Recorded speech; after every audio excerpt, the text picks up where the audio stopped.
గ్రాండ్గా ఐపీఎల్ ఆరంభం. ఐపీఎల్ 18 అట్టహాసంగా ప్రారంభమైంది. కోల్కతాలోని ఈడెన్ గార్డెన్స్లో శనివారం జరిగిన ఈ సెరమనీలో శ్రేయా ఘోషల్ పాటలు, దిశా పటానీ డ్యాన్సులకు తోడు షారూఖ్ ఖాన్ తన ట్రేడ్ మార్క్ స్టెప్లతో అలరించాడు. ఇక రింకు సింగ్ తర్వాత విరాట్ కోహ్లీతో కలిసి చేసిన డ్యాన్సులు ఫ్యాన్స్ను కట్టిపడేశాయి. మొదట మ్యాచ్ ఆర్సీబీ కేకేఆర్ల మధ్య జరగగా 7 వికెట్ల తేడాతో ఆర్సీబీ విజయం సాధించింది. ఆదివారం ఉప్పల్ స్టేడియంలో Sunrisers Hyderabad, Rajasthan Royals తలపడనున్నాయి. ఇక సునీతకు మరో టాస్క్ అంటూ ప్రత్యేక సంచిక 4 సప్లిమెంట్ను వెలుగు దిన పత్రికలో చూడొచ్చు. సునీత విలియమ్స్ ఇక 25 ఏళ్ల దాకా డీలిమిటేషన్ వద్దు, జనాభా ప్రాతిపదికన చేపడితే ఒప్పుకోం, చేస్తే ఎంపీ సీట్ల సంఖ్యను మార్చొద్దు, హద్దులే మార్చాలి. ఒకవేళ ఎంపీ సీట్లు పెంచితే లోక్సభలో సౌత్ వాటా 33% ఉండాల్సిందే. కేంద్రానికి తేల్చి చెప్పిన సీఎం రేవంత్ రెడ్డి, దక్షిణాదికి అన్యాయం చేస్తే ఊరుకోం, ఇప్పటికే నిధులు పన్ను చెల్లింపుల్లో కోత, రాష్ట్రం రూపాయి ఇస్తే 41 పైసలు మాత్రమే వెనక్కి, అదే యూపీకి ₹2.73, బీహార్కు ₹9.22, ఉత్తరాదిని గౌరవిస్తాం కానీ దక్షిణాది హక్కులపై రాజీ పడబోమని వెల్లడి. చెన్నైలో ఫెయిర్ డీలిమిటేషన్ మొదటి జేఏసీ మీటింగ్లో ప్రసంగం, హాజరైన 4 రాష్ట్రాల సీఎంలు, లీడర్లు.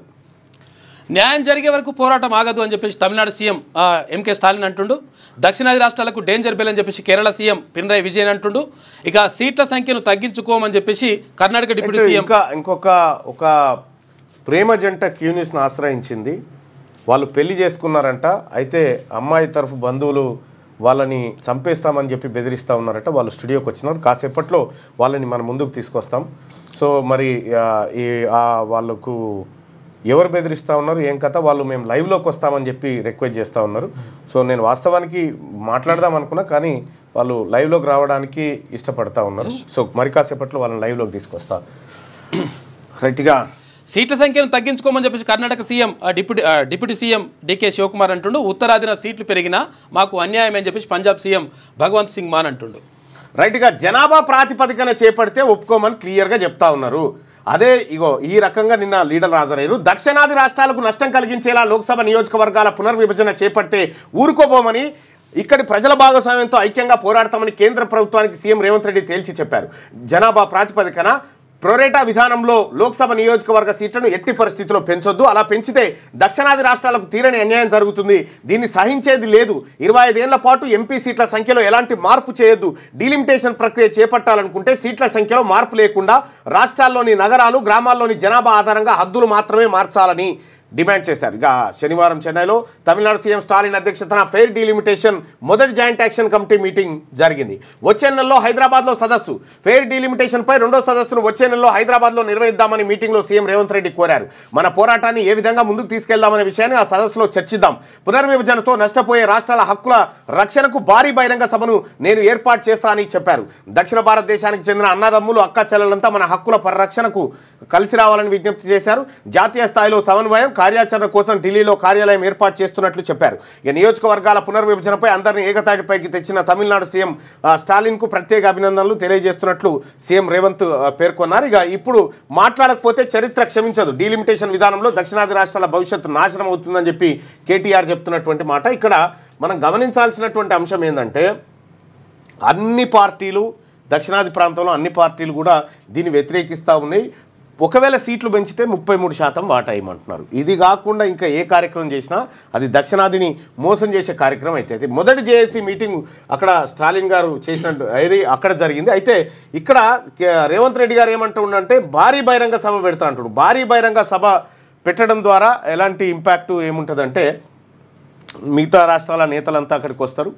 సరే, రేవంత్ రెడ్డి గారు ఎంట్రీ, మళ్ళీ మన రేవంత్ అన్న పాట ఎంట్రీ, అదంతా వ్యవహారం అంతా ఉంటుంది. ఆ ఎంట్రీ మళ్ళీ దిగిపోయేటప్పుడు ఆ 2 పాటలు అయితే ఖచ్చితంగా, ఎక్కేటప్పుడు దిగేటప్పుడు మాట్లాడేటప్పుడు ఆ పాటతో నడిపిస్తూ ఉంటాడు వ్యవహారం అంతా. అయితే ఇప్పుడు ఈ పోరాటాన్ని తన వైపు తీసుకురావడానికి ఈ బహిరంగ సభ అక్కడికి వస్తుంది. వాస్తవానికి ఈ పంచాయతీ పార్లమెంట్లో జరగాల్సినటువంటి పంచాయతీ దేశవ్యాప్తంగా జరగాలి. కానీ మరి జరిగేటువంటి కార్యక్రమం అయితే ఇది. ఇప్పుడు నేను ఒక మాట చెప్తా ఉన్నా, ఇక్కడ దక్షిణాదికి అన్యాయం జరిగితే మీరు అందరు పోయి కూర్చున్నారు. తెలంగాణలో బీసీలకు అన్యాయం జరిగితే నేను మాట్లాడితే, నేను గాల పెడితే మాత్రం నన్ను సస్పెండ్ చేస్తారా? మరి దక్షిణాదికో న్యాయం, ఇక్కడ ఉన్న బీసీలకు ఇంకో న్యాయం ఎట్లయితుంది ఇది? అందుకే మీరు చేస్తే రాజకీయం, అవతలోడు చేస్తే వ్యభిచారం కాదు. బరాబర్ బీసీలు రాజకీయం చేయాలనుకుంటున్నారు ఈ రాష్ట్రంలో. ఇక్కడ బీసీల హక్కులు కొల్లగొట్టింది మీరు.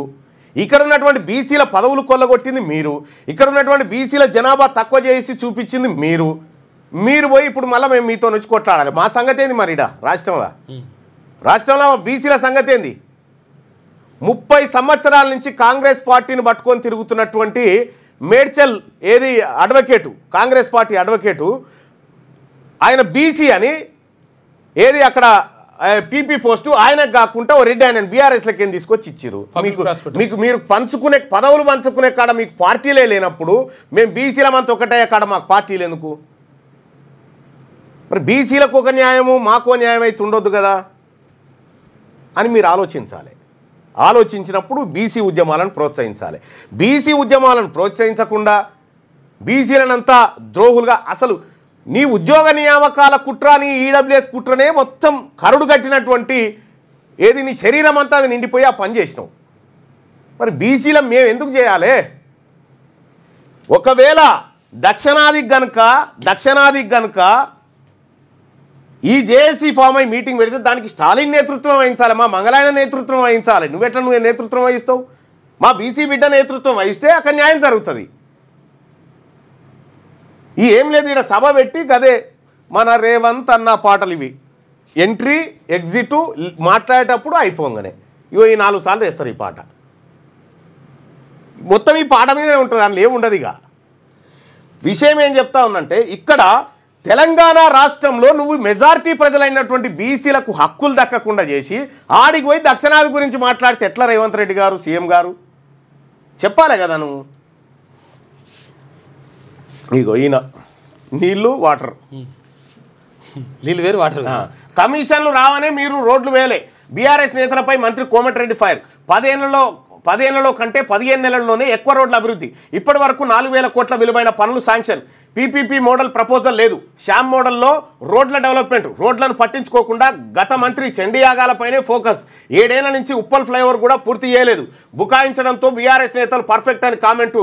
మంత్రి వెంకటరెడ్డి చెప్పేవన్నీ అబద్ధాలే. బీఆర్ఎస్ నిజంగా వాస్తవానికి వెంకటరెడ్డి గారు చెప్పి అన్నీ అబద్ధాలే. ఇప్పుడు ఎవడన్నా కాగితం తీసుకొని పెట్టి పిచ్చోడ అయిపోతారా పో చెప్పి అయిపోయింది పో అంటాడు. ఆడికి పోతే కాదు. ఇక ఈ ఉప్పల్ ఫ్లైఓవర్ ఉందా, దీన్ని చూసిపోయింది ఇదివరకు వచ్చేసారి. ఎందుకు ఇది మార్చి పారేస్తున్నాం అయిపోతుంది అని చెప్పాడు. 7 గొంగడ అన్యం ఉంది.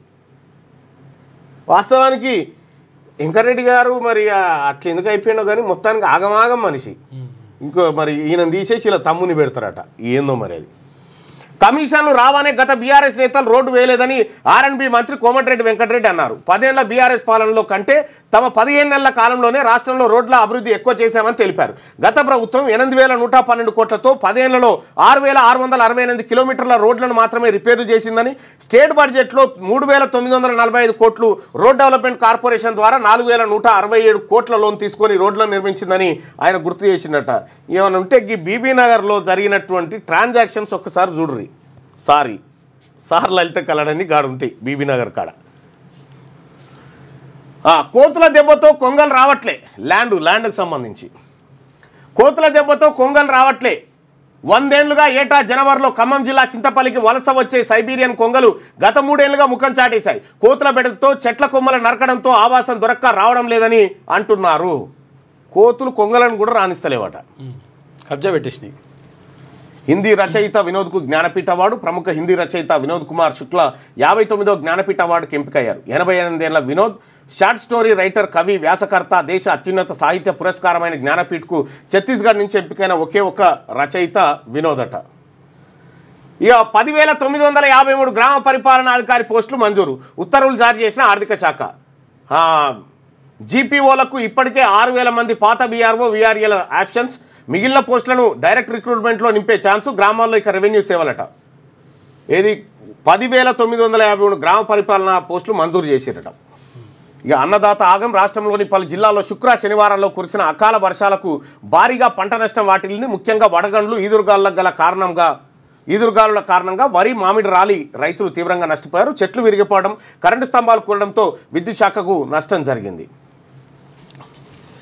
ఇక ఓడగొట్టి ఇంట్లో కూర్చోబెడితే వెలుగు దినపత్రిక అయిపోయిన తర్వాత వాళ్ళు ప్రేమ జంట ఎవరైతే కొత్తగా పెళ్లి చేసుకురో వాళ్ళని పిలుద్దాము. అయితే భరత్ ఆమెకి కొద్దిగా విక్టిమ్ని ఎప్పుడు కూడా మనం డైరెక్ట్గా చూపించకూడదు. ఓకే రైట్గా ఓడగొట్టి ఇంట్లో కూర్చోబెడితే నేను ఎక్కడికి రావాలి? కత్తి ఒకరికి ఇచ్చి యుద్ధం ఇంకొకరు చేయమంటే ఎట్లా చేయాలని చెప్పేసి కేసీఆర్ అంటుండు. కేసీఆర్ అన్నారు రావే రావే అని ప్రజలు ఆవేదన వ్యక్తం చేస్తున్నారు. రాష్ట్రంలో మళ్ళీ పాదయాత్రలు, ధర్నాలు, కొట్లాట మొదలైనవి. తెలంగాణకు ప్రధాన శత్రువు కాంగ్రెసే. కాంగ్రెస్ శత్రువు కాదు, కాంగ్రెస్ మంచిదే, కానీ కాంగ్రెస్ని అడ్డం పెట్టుకొని రాజకీయం చేస్తున్నటువంటి వాళ్ళు ఉన్నారు చూడు, వాళ్ళతో ప్రమాదం. కొంతమంది రాష్ట్ర సంపదపై కొన్ని గుంటనక్కలు కన్నేసినాయి. మంచి పాలన కావాలంటే మళ్ళీ చంద్రబాబు రావాలన్నట. ఇలాంటి కుట్రలను పసిగట్టి రాష్ట్రాన్ని కాపాడుకోవాలని చెప్పి వ్యాఖ్య. ఈ ముచ్చటేదో అసెంబ్లీ కాడికి వచ్చి చెప్తే ప్రతిపక్ష నాయకునివి వచ్చి అసెంబ్లీలో మాట్లాడకుండా నువ్వు ఫామ్ హౌస్ కాడ ఎంతసేపు మాట్లాడినా ఏం ఫాయిదా? రాష్ట్రంలో ప్రతిపక్ష నాయకుడు లేకపోతే సభకు కూడా గౌరవం ఉండదు. జడ్జి ఇంట్లో నోట్ల కట్టలపై సుప్రీం ప్యానెల్తో ఎంక్వైరీ అంట. 3 సభ్యులతో ఏర్పాటు చేసిన సిజేఐ ఇప్పటికే నివేదిక ఇచ్చిన ఢిల్లీ సీజే ఇక సుప్రీంకోర్టు వెబ్సైట్లో ఫోటోలు, వీడియోలు అప్లోడ్ చేసిండ్రు. దేని ఈయన ఈ పైసలు ఉన్నాయి మొత్తం నోట్ల కట్టలు చేసిరట చూపి వెబ్సైట్లో. రైట్గా 5 లక్షల మైగ్రెంట్ల హోదా రద్దు. అమెరికాలో ఉంటున్న 4 దేశాల వలసదారులకు ట్రంప్ షాకు. త్వరలో వారిని సొంత దేశాలకు పంపుతామని ప్రకటన. క్యూబా, హైతీ, నికరాగ్వా, వెనిజులా దేశాలపై ఎఫెక్టు. సర్కార్ నిర్ణయంపై ఫెడరల్ కోర్టులో దావాలు. అమెరికా చట్టాలకు కట్టుబడి ఉండండి అని చెప్పి కేంద్రం. ఈ ఫస్ట్ అమెరికా కథ ఎట్లా అంటే, నీకు ఒకసారి స్టోరీ చెప్పినా చూడు. ఓడు ఏది సర్కస్ చేస్తుండట. సర్కస్ చూస్తానికి ఎవడొస్తలేడు. 100 రూపాయలు టికెట్ పెడితే ఎవడొస్తలేడట. ఫ్రీ అని పెట్టిండట. ఫ్రీ అని పెట్టితే ఓ మంది అంతా నిండిపోయిరుగా సర్కస్లో. నిండిపోయాక గేట్లు మూసి ఆ సర్కస్లో ఉన్నటువంటి పులిని ఇడిచిపెట్టిండట. బయటికి పోవాలంటే 200 ఇవ్వనట. ఇగో గట్లుంది అమెరికా పరిస్థితి. అంతే. బయటికి మీరు బచాయించి బయటికి వెళ్ళిపోవాలంటే 200 ఇస్తే డోర్ తీయాలంటే గట్లుంది. ఇప్పుడు గోల్డ్ కార్డులు, ఈల్డ్ కార్డులు అమ్ముతా ఉన్నాడు ఈయన. గోల్డ్ కార్డులకు మస్తు గిరాకీ. ఒక్క రోజులోనే 1000 కార్డు సేల్స్. ఒక్కోటి $5 లక్షల, మొత్తం 43,000 కోట్లు ఇన్కమ్ అట గోల్డ్ కార్డు తోటి. బస్సు ఢీకొని 10th విద్యార్థిని మృతి. హెచ్ఎండిఏ డబుల్ డెక్కర్ బస్సు ఢీకొని 10వ తరగతి విద్యార్థిని చనిపోయింది. పరీక్ష రాసిన తర్వాత తన అన్నతో కలిసి స్కూటీపై ఇంటికి వెళ్తుండగా హైదరాబాద్లోని రాయదుర్గంలో శనివారం ఈ యాక్సిడెంట్ జరిగిందట. ఫ్లైఓవర్ దగ్గర జరిగింది. లేటెస్ట్ న్యూస్ తెలుగు మరియు ఇంగ్లీష్ అప్డేట్స్ కోసం ఇప్పుడే క్యూన్యూస్ అఫీషియల్ యాప్ ని ప్లే స్టోర్ నుండి డౌన్లోడ్ చేసుకోండి. సరికొత్త సమాచారాల కోసం క్యూన్యూస్ వెబ్సైట్ ని ఫాలో అవ్వండి. ఛానల్లో ప్రాంతీయ, జాతీయ, అంతర్జాతీయ వార్తలు వీక్షించండి. లైక్ చేయండి.